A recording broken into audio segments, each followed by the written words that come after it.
Hello there, my poker playing friends. Let's take some time to level up. My name is Mike Brady, and I'm joined by the man who still holds down the number one spot on my MySpace top 8, Poker Pro Gary Blackwood. What's up, guys and girls? We're going to be discussing playing from the small blind today. We've done a lot of work from the big blind, but today we're going to be talking about playing from the small blind. Yeah, in this final episode of Season 2, we're going to help you play better from the small blind before the flop specifically. This is a unique position because you have half a blind already invested, which improves your pot odds, but you're also out of position against every other player at the table. What's more, you've still got the big blind to worry about behind you. We're going to start by talking about how to play from the small blind against a raise. Then we're going to move on to playing against a limp or two. We'll wrap it up by talking about playing from the small blind when the action has folded to you. The focus will be on 100 BB deep stack cash gameplay with no ante, but we'll talk about tournament-specific strategies as we go as well, because it's quite different in tournaments. So, Gary, there's an ultra-common strategy that many players use from the small blind when facing a raise, and that strategy is to play 3-bet or fold. In other words, you never call. If you're going to play a hand from the small blind against a raise, you do so by 3-betting. Can you explain why this is such a common strategy among studied players? Yeah, so there's several reasons why we shouldn't play flats from the small blind, each as important as the next. Firstly, when we flat the small blind, we kind of cap our range, very defined range. If you think about, if you're a player who currently has a flatting range in the small blind, you think about the types of hands that you flat, and they're really quite condensed into hands like 6s, 7s, 8s, 9s, ace jack offsuit, ace 3 suited, all those types of hands. So you really quite cap yourself into a very condensed, easy to play against range. And you want to keep your ranges, uncapped and strong as possible, which is one of the main reasons that we don't want to play a flatting range in the small blind. Which leads me into my second point. When we're as capped as we are, the big blind can make our lives an absolute misery by squeezing relentlessly. All those hands I've mentioned, the ace jack offsuit, the pocket 7s, the ace 3 suited, the 6-5 suited. If you call a raise and then the big blind squeezes, these hands play horribly calling twice pre-flop. What I mean by calling twice is if you call the raise and then you call the squeeze, your range plays really poorly and it becomes very difficult to play. So you allow the big blind to basically bully you and put in squeezes with lots of hands that are going to make your life a misery. And lastly, it's such a boring answer, but it's really, really important. The rake is really high. It dictates what we can and can't do in terms of pre-flop flatting. And beating the rake with a wide flatting strategy is really difficult. So we should almost always play a 3-bet or fold strategy. Almost always play a 3-bet or fold strategy. Yeah, and we'll get into some exceptions in a minute, but before we do that, what 3-bet size do you like from the small blind with 100 big blind stacks? So our range isn't polarized when we 3-bet from the small blind. It's what we call kind of a merged range, which means that we don't need a huge 3-bet size. I generally stick to a rule of using a 4x 3-bet size from the small blind. So if somebody opens to 2 big blinds, I'll make it 8 big blinds. If somebody opens to 2.5, I'll make it 10, and so on. There are 2 times where I don't really follow that golden rule of using a 4x 3-bet size from the small blind, and that is 1, if somebody opens huge. If they open to 3.5 big blinds, you don't want to 3-bet to 14 big blinds because that's massive. You can go something like 12.5 and still achieve the same job. And secondly, if you're playing against a fun player that's got like a 60 big blind stack and they open to 3 bigs, you don't need to go 12 again there. You want to allow for a slightly lower stack to pot ratio so that variance doesn't just take over on the flop. If you have a really low SPR going to the flop, then there's less skill involved. It's more a case of just getting the money in and ride the variance train. So you kind of want to just take a little bit off of it in that scenario as well. One last thing I want to add, and I think this is really important, I'm pretty confident a lot of people listening will be using a smaller than 4x 3-bet size from the small blind, and it's really important that we're not going any lower than 4x the open. And the reason for that is that we give our opponents an amazing price, and they're already in position, which makes life very easy for them. If we're giving them an amazing price as well, life becomes very easy for them. So let's make sure we're not going too small with that 3-bet size, and we're going at least 4x from the small blind. Yeah, for sure. And that point you made against the shorter stacks, you want to actually 3-bet a little bit smaller to kind of keep larger stacks in play, right? Because if you do, they raise to 3 big blinds off of a 60 big blind stack, you make it 12, they call, there's 24 in the middle, and they have 48 behind. The stack to pot ratio is 2. I mean, the money's going to go in very often, very light, and like you said, variance is really going to take over. We prefer to have a high stack to pot ratio in general when we're up against bad players especially, So you can size down a little bit against the shorter stacks. And that's also one quick note for tournaments. In tournaments, you're going to be dealing with all kinds of different stack sizes. If your opponent opens to 2 big blinds off of a 35 big blind stack, you're certainly not 4xing it. That would be crazy. You can go more like 3x and that's fine. But don't go 3x when you're deep, because just think about the situation your opponent ends up in. They raise to 3 big blinds in your 2-5 game or whatever. You make it 45 in the small blind. Gets back to them. They only have to call 30 in position with a ton of money behind. They're getting like an insane price. I mean, I think they need like 27% raw equity. I'm kind of pulling that number. I didn't do the math, but roughly 27% equity. And almost every hand will have that.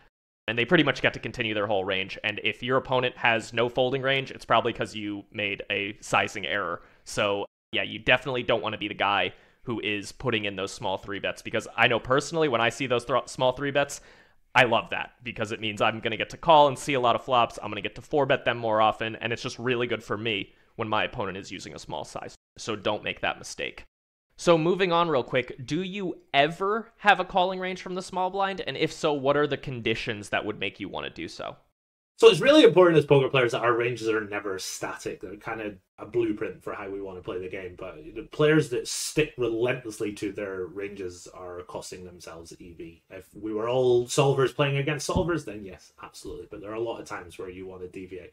For example, if you've got a super nit that's 4-betting you, you're supposed to shove ace-5 suited, 5-bet jam it in theory from time to time. You'd never do that because the super nit is 4-betting value only. So we don't always stick to our ranges. We use them as a really solid guideline for how we want to play. But there are times where we want to deviate, and flatting in the small blind is generally something we won't do, but there are some times where we do want to flatten the small blind. And I'm sure you guys can work out exactly when that is. When you've got a really, really weak player that is opened, or you've got a really, really weak player that's in the big blind. Let me rephrase, not quite weak player, but a very splashy, active, fun player who that if he's got king jack and you've got pocket 4s and it comes down king 8-4, you're gonna win a big pot. Those are the types of fun players that we want to deviate when they're either opening or they're in the big blind. So those are the only times that I'd really have a flatting range, when you're trying to target a very specific type of fun player. And as mentioned earlier, it's a very specific range that wants to flat. Hands like pocket 6s and ace-3 suited and all those types of hands that can flop really well and do tons of damage. And 6-5 suited, not so much, because the very active fun player is going to be in there with their jack deuce suited and you're going to be dominated from time to time. But those hands that can do really well, really devastate your opponents, that can flop sets, flop nut flush draws, flop flushes, etc. Those are the types of hands that we want to flat. Not very often, and I want to reiterate that point. If you've got your standard ABC fun player in the big blind, you shouldn't be flatting with those pocket 4s, pocket 3s type hands. But when you've got really active fun players who you can win big pots versus with a select type of hands, go ahead and have a small flat range. Yeah, and I'm kind of curious to ask you about one other player type. If I was in the small blind and, say I was facing like an under the gun raise from like a medium-ish tight player and I had like pocket 9s. It's a spot that it's not like, a fist pump 3-bet, talking like a 9-handed game. So they have a pretty tight range under the gun. It's not a hand that I'm like fist pump 3-betting, but, under normal conditions, I'm 3-betting it because I play 3-better fold range from the small blind. That said, if the big blind was a very, I would say, like passive, tight, weak player, I would consider just flatting the 9s. And the way I kind of think about that is it's like I'm becoming the big blind because of how tight the guy who's actually in the big blind is going to play and how infrequently he's going to squeeze. I'm talking guys, and we've all played with them, people who may not even squeeze queens, may not even squeeze ace king. Like they're just playing almost no hands, very tight, very passive, to the point where I know I'm going to get to see a flop with my 9s. I know I'm not going to get squeezed. And then I get to play a single raised pot, which might be a little bit more comfortable for my 9s against that under the gun raise. What do you think about conditions like that? So I think that's fine. I think you're right. There's going to be a lot of players in the big blind who are not going to squeeze as much as they should, and you do get to see a flop. But remember, that player that is in the big blind who's not going to squeeze that much is still going to believe himself to be priced in with hands that, can now flat. So under the gun opens and you fold, he's going to fold down like, 8-7 offsuit. But now he's, going to be priced in there and he's going to make the call. So you're going multi-way to a flop a lot more often, and your equity comes down, and then you factor in the high rake. So it's kind of like a double-edged sword. Yes, you are much more likely to see a flop, but you've got to remember the rake is high. You're going to see that flop multi-way. You've got less equity, etc. So I personally, versus that type of player, will still continue to play a 3-better fold strategy. I mean, I'm not saying I'm 100% right in this scenario. It's kind of an opinionated part of poker. I can certainly see the logic behind that, and I think it's completely fine. But you just have to remember you're going to see a flop multi-way. Your equity is going to come down, and then you factor in the high rake at lower stakes games. It kind of evens itself out now. Yeah, that makes sense. And then I guess I can ascertain from that, if you're playing in a game with no table rake, like it's a timed seat fee or something like at the lodge, then you can probably play that flat range even more often, because now you're not paying that rake.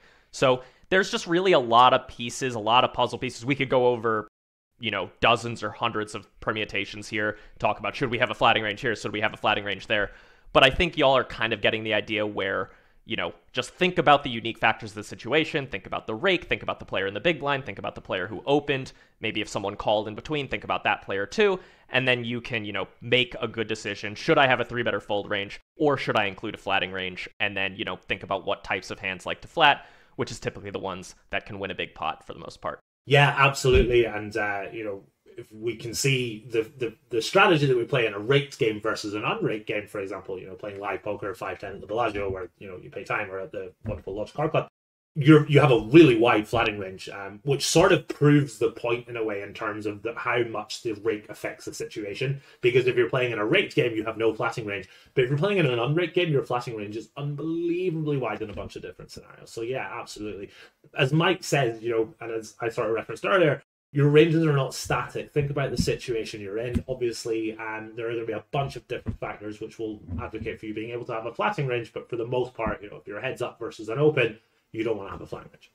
Yeah, and let's go ahead and, this is kind of a note to our editor that you are all hearing. Let's go ahead and drop 2 ranges from the Smash Live Cash course that Nick Petrangelo made. We're going to show one that is no rake, one that is rake for the exact same spot. It'll be like small blind versus cutoff or something like that. It'll be labeled, so I don't know exactly what the range is going to be yet, but it will be labeled. You're looking at it right now, so you can kind of see the differences. And then, it's pretty interesting how much the rake really does, make a difference. You don't want that chunk taken out of the pot, that's for sure. All right, so speaking of, you kind of just briefly alluded to tournament differences, and, the no rake we already saw makes you want to play more hands, have a flatting range in the small blind. But tournaments don't only have no rake, they also have an ante. So there's a whole extra big blind in there. And if you've ever watched tournament streams of like really good players playing, you will notice they absolutely have a flatting range in the small blind, even with an absolute savage in the big blind, because the pot odds are just so good. Let's think about a wide range spot. Button opens to 2.5 big blinds, and you're in the small blind. You have a half a blind invested. You have to call 2 blinds. There's the 2.5 big blind open, and then the 2.5 blinds that are already in the pot. So you have to call 2 blinds to win 5. Very, very good price overall. And that allows you to play a good amount of hands, including 4 calls, even with that threat of squeeze from a player behind. And then if you're playing in like low stakes tournaments where you don't have Michael Adamo or Nick Petrangelo in the big blind, you have Billy from Poughkeepsie, shout out to Will Jaffe, then, you're not going to face a squeeze almost ever, so you get to flat even more hands. It's almost like you get to play a little bit more like you're in the big blind, though certainly not that loose, but a little bit more. And, I remember a specific hand, I think it was Fedor Holes in like a 100K WSOP event.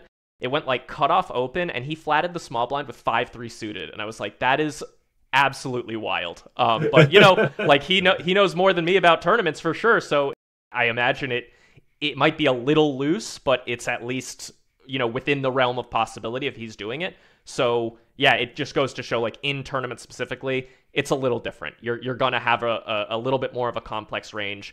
You're gonna have a pretty merged 3-betting range still. You're 3-betting the good hands. You're not really mixing in super strong hands into your flatting range. There's no reason to trap like that. But your pot odds are just so good that you get in there with, 8-7 suited or ace-7 suited, although that might 3-bet, or, all these different hands that just get to just flick in those 2 blinds and, see a flop. Yeah, absolutely. I remember last summer, shout out to my buddy Welsh Gaz, halfway through a full WSOP schedule, and I had done very little tournament studying, and he showed me a small blind flatting range, and I literally fell out of my chair. It had like King-7 suited, and all those hands that Marcus said, you get to flat unbelievably wide, which, coming back, speaking about cash games, further proves the point of why we don't want to have a flatting range in the small blinds. Obviously, there's no ante, and the rake is playing a massive part. When we're playing tournaments, there's no rake. Somebody opens to 2.2x under the gun, as Mike's given the great example of the button. But when somebody's making a really small open of 2.2x, your implied odds are insane. So you get to flat unbelievably wide. So if we're not having a flatting range, or if our flatting range is really tight, we are costing ourselves a ton of EV. And there's no really excuse for that. There's a bunch of different tools at our disposal in this day and age where we can brush up and play really well pre-flop. Yeah, and before we move on to playing against limpers, I want to make one more note about tournaments, because there's this one specific small blind flatting spot that I've found particularly kind of juicy, like where whenever it comes up, I'm like, oh baby, let's do this, let's see a flop. And it's when I'm sitting on like a 15 to like 25 blind stack, the kind of stack where top pair is just the pure nuts, or at least you play it that way, and it goes like open, call, and then I'm in the small blind with like king jack offsuit. That spot, if it's not a jam, because if it goes cutoff open button call, it might be just a shove because you have so much fold equity. But if it goes like early position raise or middle position raise, button call, and you have king jack off in the small, queen jack off, hands like that, it's a slam dunk call, because if you just flop top pair, you get to check, there's probably going to be a c-bet, and you're going to get to raise, and you're going to pick up a bunch of dead money, or you're going to double up versus a lot of worse top pairs. You're going to double up against like some pocket pairs that go with it. So that's like one of those super juicy spots where it's like, even off like 15 blinds, just flicking in that blind and a half versus the min raise, and then hoping to hit like a jack with king jack and just having the nuts. I love that spot. I find it super exciting, and I've doubled up countless times that way. I busted a handful of times too, but I've doubled up countless times that way. That's amazing. The Mike Brady move, we'll call it. Flat the small blind, flop top pair, double up. The Mike Brady move. Yeah. I can't take credit for the flatting part. I think the solvers taught me that, but I could take credit for the doubling up. That was all me. All right, let's move on to playing from the small blind when players have limped in. Suppose one player has limped from middle position. Gary, how do you approach building your range in this spot? Which hands do you flick in that extra half a blind, and which hands do you prefer to raise? Very wide indeed. I'm probably a little too wide in this spot, but the limper will basically always be a fun player, unless, of course, you're playing a tournament. It's a sort of new trend in tournaments, limping in late position. But when you're playing cash games and somebody limps, they're generally almost always going to be a fun player. And I sort of build my poker career around playing with fun players. Playing pots with fun players is not to be predatory, but it's where we make our money in this game. So for the sake of half a big blind, I am all about flicking that in and getting to play with the fun player. Literally anything suited, 7 deuce, 8 deuce. If it's suited, it's going in there. Semi-connected, hands like 8-6 offsuit, 7-4 offsuit is just about connected enough. Anything that can, flop a straight draw. Anything with a 10 or above, any Jack X, Queen X, King X. Obviously, Ragged Ace 3 offsuit, that's in there as well. The only hands that I won't call are hands like 8-3 offsuit, 7 deuce offsuit, 9-4 offsuit type hands that are just too disconnected. That's getting a little too wide. Remember, as I said, playing pots with fun players is where we make most of our money in this game, so flicking in half a big blind with a pretty trashy hand, as long as it's somewhat connected, is okay by me. In terms of the hands that you want to isolate, kind of a rough rule that you can use is that anything that is in your hijack opening range can be used to isolate the limper. All your suited ace-x, pocket sixes and above, your unsuited broadways, those types of hands that you'd open in the hijack. One, I wouldn't call it a leak, but one slight error that people make is that, instead of just completing with a hand like 5-4 suited, people will isolate. Let's not raise to 4 big blinds out of position with 5 high versus a guy that's never going to fold. That's just not going to be brilliant. On the face of it, 5-4 suited, I'm going to isolate this guy, I've got a pretty hand. But if you think about it, you're isolating, a guy's going to never fold, he's going to limp call, you're out of position with 5 high. It doesn't serve that well for the sake of, just calling in a half a big blind and seeing a flop. I think that's a better play. But absolutely, you want to be raising relatively wide. Just don't overdo it with hands like, 7-5 suited and 6-5 suited and ace-4 offsuit, etc. Let's be similarly to what our hijack opening range looks like. Yeah, and that point you made about 5-4 suited, I really like that point, and it's actually something that I think comes up quite a bit when you're talking about exploitative preflop adjustments, because those suited connectors, when they're played as raises, a lot of their value comes from the possibility of just winning the pot preflop, or the possibility of just the big blind calling and you get to play a flop in position. But in that specific situation you just said, that is not going to happen, most likely. You're going to raise and you're going to get called. So you're just building the pot with a hand that is certainly behind. Yeah, you might win at post-flop, but you're out of position, so it's not going to be super easy to do. In general, if you're in a situation where you don't think your raises have a lot of fold equity, a lot of those low suited connectors and stuff, they end up just going from raises to folds or, raises to calls or whatever the situation is. I know, like, for example, if you're in a kind of moving off the small blind play for a sec, if you're in like a super splashy live game and you're in like middle position and you have a suited connector that you'd raise like some of the time, but you're never gonna steal the blinds, like you're gonna raise and it's gonna go call, and you're just playing four ways with 6-5 suited now. You can go from raising that hand sometimes to just always folding it, or dare I say, even just limp in for the blind if you're playing in a game with no or very low rake, because you just get to flick in that blind and then let the crazy splashy players do something behind you, and maybe you get into a good spot. But you don't want to be raising with hands that their kind of goal is to steal the pot preflop when you're never going to steal the pot preflop. It's kind of just logical, but it's easy to kind of overlook that and just see the pretty hand, like you said, and want to pump it up and play a pot. 100%. So how do things change against multiple limpers? We were just talking about one limper. Does anything change when it goes like limp or limp and you're in the small blind? For me, nothing really changes. The range that calls is kind of still the same. It's a bit of a double-edged sword. On the one hand, your immediate odds improve versus multiple limpers, but obviously on the other hand, your reverse implied odds can hurt you as well. So if you call with 6-4 offsuit and the flop comes down, 6-4 deuce, because there are 1, 2, 3 extra players in the pot, it's slightly more likely that you get coolered. So it kind of works both ways. The odds that you're getting right now are great, but on the flip side, you flop a really strong hand versus one limper, you're probably going to be okay. But versus 3 limpers, you go 5 ways to the flop, that top 2 pair might be a little more vulnerable. So as I mentioned, it's kind of a double-edged sword. I'm still extremely wide in this spot, but I guess if we were to really think about this spot and make some adjustments, versus one limper, a hand like king deuce offsuit is probably okay to flick in the small blind. But versus multiple limpers, when you flop top pair, it's going to be much less appealable. So those sort of offsuit, queen deuce offsuit, king 4 offsuit, those types of hands should probably become folds versus multiple limpers. I'm still in there with anything suited, any ace x. I think any king x is just about okay, but your queen 4 offsuit type hands probably become folds. But yeah, still want to complete really wide in that spot. As mentioned, you want to play against fun players, but let's maybe tweak the range a little bit so we're less dominated multi-way. And we've got to be really aware post-flop. If there's one limper, as mentioned, we flop a relatively strong hand. That's a good thing, but when there's 3 limpers, we've got to be much more cautious. More likely somebody's flopped a set or some crusty straight or something like that. So it needs to be a little more reserved post-flop. Yeah, that makes sense, and that just goes to classic multi-way advice. You can listen to our Splashy Live Games episode to hear a little bit about that, and we'll probably do a multi-way episode eventually, though that one is it's such a tough topic. We're gonna have to really prep for that one, so bear with us. It might take a little while. I'll let Ryan Risk come in for that one. Yeah, good idea. All right, let's wrap up this episode with a brief discussion on playing from the small blind when the action has folded to you. Strategies can get pretty complex when you're out of position against the one remaining player. What's the theoretically correct way to approach this spot? So there's so many good players that I play against that have different open sizes, 2.5x, 3x, even some really good regs of the 3.5x. Played very briefly with Stefan, and I think he uses a 4x open size as well. Some players that I play against play a limping strategy, and my advice in this spot is to keep it simple. Standard 3x open size with around about 45% of your range. Again, lots of great tools out there. The Upswing Lab, for example, the ranges give you a very clear indication of what you should be raising in the small blinds.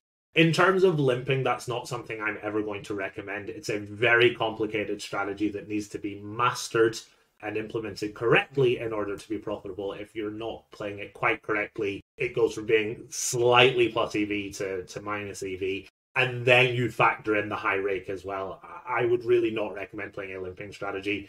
The general unwritten rule is that you can only really implement a limping strategy when the rake structure is for 500 NL or above. But even then, there's a lot of really good players that I play against. They just never limp the small blind. The rake is just too high. It's a ton of work for minimal increase in EV. If you think about it, the EV in a single raise pot is, relatively low in terms of your strategies. In a limp pot, it's even lower, and then you factor in the rake. It's just not worth the hassle of mastering something that needs to be mastered in order to be profitable. So I wouldn't recommend a limp strategy if it's folded round to you.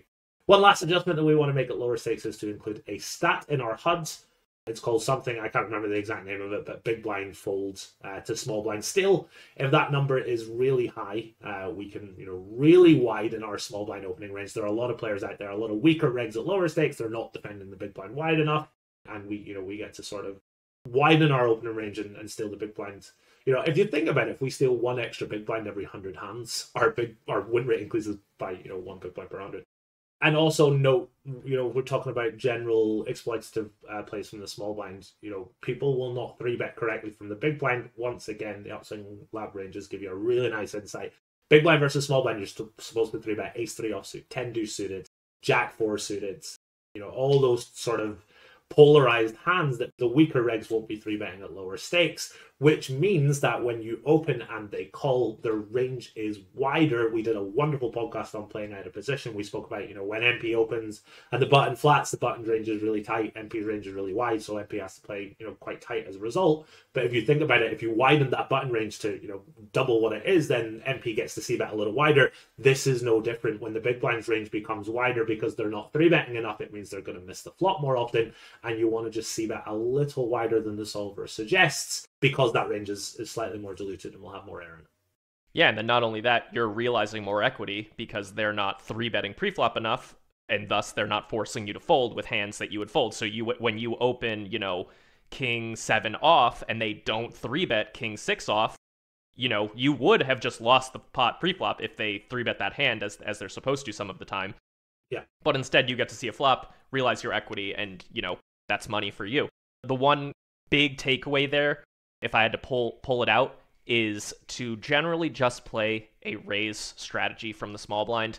Technically, even with rake, limping is the theoretically correct strategy. That's what the computer would do against the computer. However, we are not computers, not even close.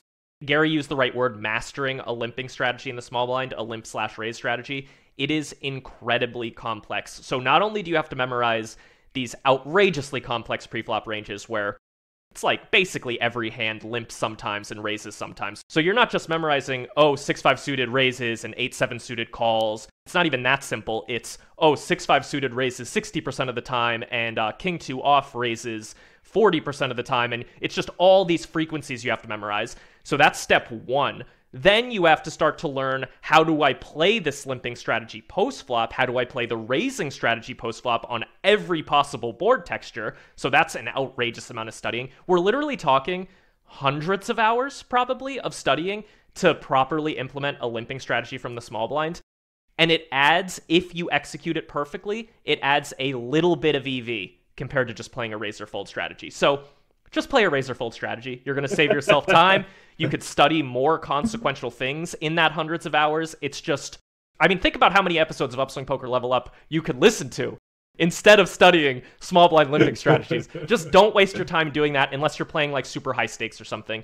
And of course, if you have some exploitative reason to do some limping, go for it. If you know what your opponents are doing, you can always take advantage of it. But, generally speaking, raise or fold from the small blind, you are going to save yourself a lot of headache and a lot of study. 100%. All right, that's all we've prepared for you today. If you've enjoyed the show, hit that like button on YouTube or rate the show on the podcast app of your choice. And if you have any questions, drop them below the YouTube video as a comment or tweet them out with the hashtag UPLevelUp. For those of you who want to keep getting better at poker on your own time, go join the Upswing Lab on upswingpoker.com. It's an incredibly extensive course that includes everything you need to boost your win rate. There are over 100 modules covering crucial strategy topics, preflop charts for almost every situation under the sun, they're especially extensive for cash game players, and an amazing community of members who are always down to talk poker. As a listener of this podcast, you can get $50 off the lab with the coupon code LEVELUP. That's one word. Gary's actually got 7 great modules in the lab, so if you like learning from him on this podcast, you know where to go to learn more. Take care, and we'll see you in Season 3.